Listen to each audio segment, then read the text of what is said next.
Hi, this is Sally's Book Talk. We've got all the global bestsellers covered for you every day.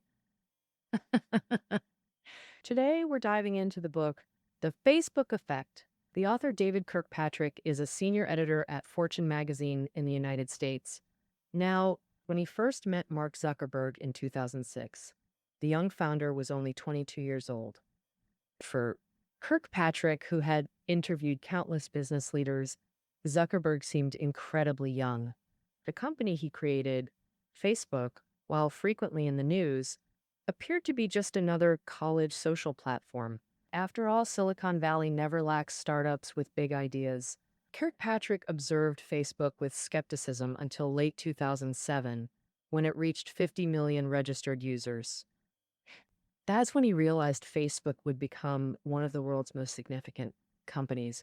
Shouldn't there be a book about this? Through in-depth interviews with over 130 founders, employees, investors, and partners, the author chronicles this passionate entrepreneurial journey. Today, with over 2 billion users, how did this college dorm project become the world's most influential social media empire? We'll explore through three key perspectives. First, what kind of company is Facebook? Second, what innovations define its operations? Third, what's the core of the Facebook effect? Let's start by understanding Facebook's unique characteristics through two key phrases: campus born, real name network, and mission driven, relentless CEO. First key phrase: the campus originated real name network. Our story begins in fall 2003 at Harvard University. Sophomore Mark Zuckerberg got dumped by his girlfriend. The computer genius hacked into Harvard's network, stole campus beauty rankings, and launched FaceMash in just 8 hours. A hot or not site that drove every guy crazy. Overnight, it attracted 450 visitors with 22,000 page views, crashing the network. The school shut down the site that night. Zuckerberg received academic probation and had to apologize to women's groups. This one-day wonder is considered Facebook's prototype. From then on, Zuckerberg's career took off like a rocket. FaceMash revealed that photo viewing was campus's hottest entertainment. Students loved circling the prettiest girls in freshman photo albums. Students had long urged the school to create an online directory for better connections. But collecting and publishing student data was both troublesome and legally risky. Zuckerberg had a genius idea: let users upload their own information. Thus, the Facebook was born. On February 4th, 2004, Facebook officially launched. Its homepage declared, Facebook is an online directory connecting people through campus networks. Instantly viral at Harvard. Half the undergrads signed up in a week. Multiple colleges joined within a month. Just 10 months later, it welcomed its millionth user. The Harvard origin became Facebook's foundation for success. Campuses are social network gold mines where people make the most friends. Harvard's global prestige gave Facebook instant credibility. This Ivy League network came pre-tagged as elite and trustworthy. Most crucially, campuses guaranteed real identities. Early Facebook required .edu emails acting as firewalls ensuring student authenticity. While MySpace and Friendster flourished, they allowed anonymous registrations. Hence the saying, on the internet, nobody knows you're a dog. Facebook believed only real-world connections could unleash social media's true power. It's their uncompromising real identity requirement that forged their unique business model. As the saying goes, timing isn't as crucial as location, and location isn't as vital as human connections. If Harvard provided the perfect timing and environment, Zuckerberg became the linchpin, transforming opportunity into success, infusing Facebook with unique corporate DNA. Now to our second key phrase, the mission-driven, relentless CEO. At Harvard's elite campus, Zuckerberg seemed utterly unremarkable. Short, quiet, perpetually in t-shirts and rubber sandals even in winter. But Microsoft co-founder Paul Allen remarked, I can't find a historical parallel. Someone so young, wielding such influence. Wait, only Alexander the Great comes close. Zuckerberg's Facebook signature once read, Founder, Master, Commander, and Public Enemy. These bold titles radiated his grand ambitions. The 20-year-old infused the company with youthful confidence and rebellious energy. Young Zuckerberg knew nothing about corporate organization. Guided by instinctive idealism, he created an improvisational corporate culture. This environment encouraged mistakes as fuel for rapid progress.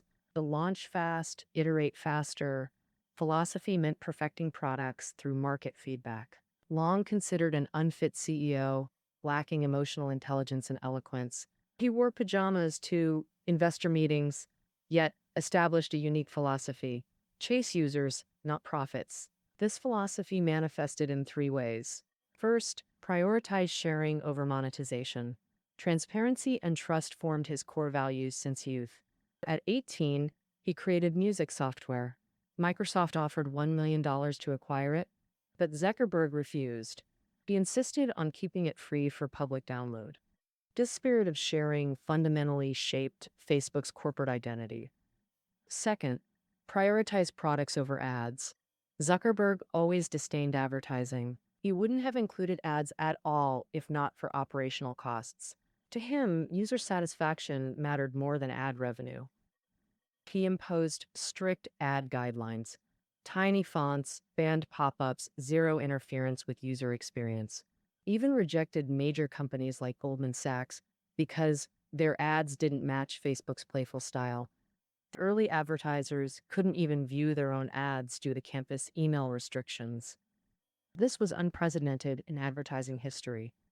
Third, maintain absolute independence.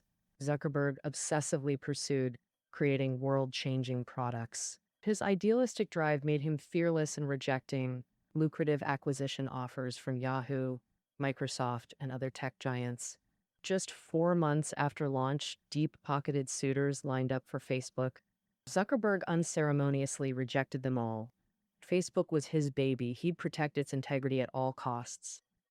To maintain control, he engineered special stock ownership. During 2012 IPO, Zuckerberg implemented dual-class stock structure, Class A or B shares. Class A shares were common stock. Class B had equal economic rights, but 10 times voting power per share compared to Class A. Converting his shares to Class B ensured control post-IPO dilution. With 24% ownership, Zuckerberg commanded 56.9% voting power.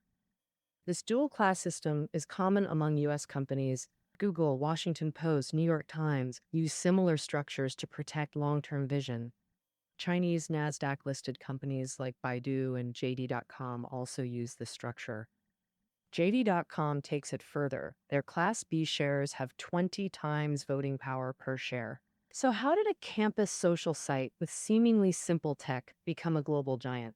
Facebook's history shows prioritizing product over profits, serving users first. This prevented capital from dictating their direction. By focusing on collegiate social needs, they iterated rapidly with minimal cost. This leads us to our second analysis point. If real user data is Facebook's foundation, two operational pillars built their empire. First, the software platform. Think Windows OS dominance in personal computing. Microsoft's Windows monopoly controlled software tech for over 2 decades. Becoming a software platform means controlling an entire ecosystem, the holy grail of tech industry dominance. Zuckerberg aimed to achieve exactly this.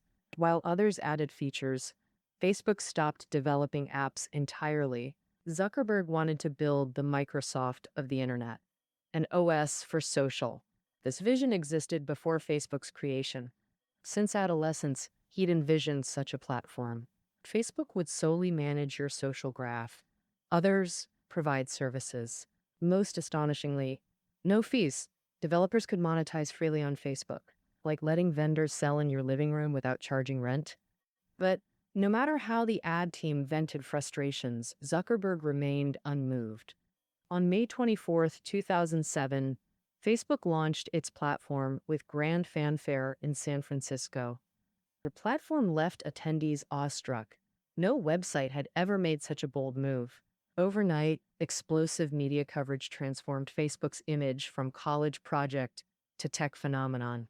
The software platform elevated Facebook to unprecedented status. Social networks became multifunctional hubs, playing Farmville with friends, raising virtual pets, checking stocks and weather, managing emails, exponential growth through social integration. This created infinite possibilities for developers, industry giants to student coders. Even solo projects could gain millions users overnight. Not having a Facebook app became professional suicide for developers. Zuckerberg hoped for 5,000 apps in a year, but 25,000 apps flooded Facebook within 6 months. Today, it hosts over 550,000 active apps, constantly growing. Facebook transcended social networking to become a unique social OS. Second pillar, targeted advertising. Global expansion required massive infrastructure, millions spent on servers. Even Zuckerberg had to confront monetization. Though product genius, he lacked business acumen. He needed a COO, a right-hand executive. Soon he identified his target, Sheryl Sandberg, Silicon Valley's most celebrated business queen, former chief of staff at Clinton Treasury Department, then Google's VP of Global Online Sales. Rare politician crossover elite. She managed 4,000 at Google versus Facebook's 130, an unlikely career move. Would a 40-year-old executive really work for a 23-year-old? Zuckerberg was smitten, convinced she was his ideal partner. For 6 weeks, he courted her with weekly visits. Sandberg's husband jerked they were dating. Once they talked past restaurant closing, Zuckerberg followed her home until Sandberg finally kicked him out at midnight to sleep. In March 2008, convinced by Zuckerberg's dedication and Facebook's potential, Sandberg became COO. Media dubbed her Facebook's first lady, first female board member. They established weekly feedback sessions, now natural communication rhythm. Friday meetings evolved into open discussions, even heated debates. Their trusted partnership became Facebook's bedrock. Sandberg transformed Facebook into global enterprise, crafting unique monetization model. Targeted advertising. What's targeted advertising? Everyone knew Zuckerberg hated intrusive ads disrupting user experience. Sandberg ingeniously aligned ads with Zuckerberg's vision. While Google fulfills existing demand, Facebook creates new demand. Searching phone brands on Google requires prior intent. Facebook identifies potential buyers without explicit intent. Google organizes information. Facebook organizes people. Sandberg found 80% of $600 billion in ad industry wasted on uninterested audiences. Facebook aimed to achieve precision advertising, identifying latent consumer needs through targeted campaigns. Sandberg established 3 specialized ad teams: global brands, SMEs, and local businesses. Zuckerberg intentionally stepped back through business trips to empower Sandberg's leadership. Sandberg proved her business genius. Facebook became advertising's precision benchmark. Previously, advertisers guessed demographics through scattershot approaches. Facebook's detailed user profiles became advertising's holy grail, a digital genome project. Every music stream, movie-like, game played, and social interaction became data points. All information transformed into advertising intelligence. Advertisers filtered audiences through self-service portals, delivering ads with surgical precision. Show wedding ads only to unmarried women over 20, or target night owl professionals with instant coffee. Savvy advertisers leveraged interactive campaigns. Mazda crowdsourced car designs from students. Ben & Jerry's let fans create ice cream flavors. Sandberg pioneered social ads showing friends' interactions, turning users into brand ambassadors. Ad revenue skyrocketed from $300 million to $1.9 billion in 3 years, a 6-fold increase. Zuckerberg built global connections. Sandberg funded the vision, redefining tech leadership. Media hailed them as dream architect meets value engineer, the perfect partnership. Facebook's story revolves around a core value: sharing. Now let's explore the third element, the Facebook effect, where sharing creates exponential value. Zuckerberg concludes with the concept of gift economy, the heart of Facebook effect. This concept originates from Native American potlatch ceremonies where wealth is shared and reciprocated. Zuckerberg aims to globalize this gift economy model. Every Facebook post becomes a gift to others in his vision. And like commenting on presidential healthcare reforms, your opinion becomes policy, feedback amplifying its impact. Billions sharing create massive chain reactions. This reshapes media landscapes, business models, even democracies, all powered by transparent information sharing. Facebook thrives through this cycle. More sharing, more ad space, more value. Unlike dividing limited bread, information multiplies when shared. Kevin Kelly calls this digital socialism. Sharing brings reputation and rewards. Early adopters gain success faster through sharing. All successful internet giants embrace open sharing principles. From Facebook, Twitter, to WeChat, bloggers all practice gift economy through sharing. Some hail Facebook as this century's greatest invention.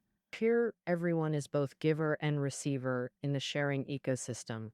This gift economy philosophy forged both corporate legend and life philosophy. For all its power, Facebook isn't invincible. Sharing brings growing pains. While sharing creates joy, oversharing leads to privacy breaches. Problems emerged as early as 2006. People constantly checked friends' profile updates, thus Facebook created Newsfeed, automatically showing friends' updates on your homepage. Mark uploaded photos, Monica's single again, Chelsea changed profile pic, real-time tracking. The team thought it revolutionary, investing months developing it. Launch night celebration turned disaster as first user reaction appeared. Turn off this garbage. Hearty atmosphere evaporated instantly. Engineers watched in horror as complaints flooded in. Crisis unfolding. Only 1% positive feedback about Newsfeed. 500 protest groups emerged, calling it creepy surveillance. Student protests outside HQ, TV crews arrived. Zuckerberg issued public apology. Privacy controls were hastily added, letting users filter shared content. Privacy remains Facebook's Achilles heel. Common social media dilemma. Facebook's story, connecting the world, transforming communication and business. Now transcending social media, Zuckerberg unveils ambitious, decade-long tech visions. He aims to expand into VR, AI, and beyond, building a global service network, even dominating Earth's communication infrastructure. Who knows what Facebook will become in 10 years? With 4 billion still offline globally, Zuckerberg's connectivity dream is just beginning. That wraps up our exploration of the Facebook effect. Key takeaways are below the audio. Catch you tomorrow.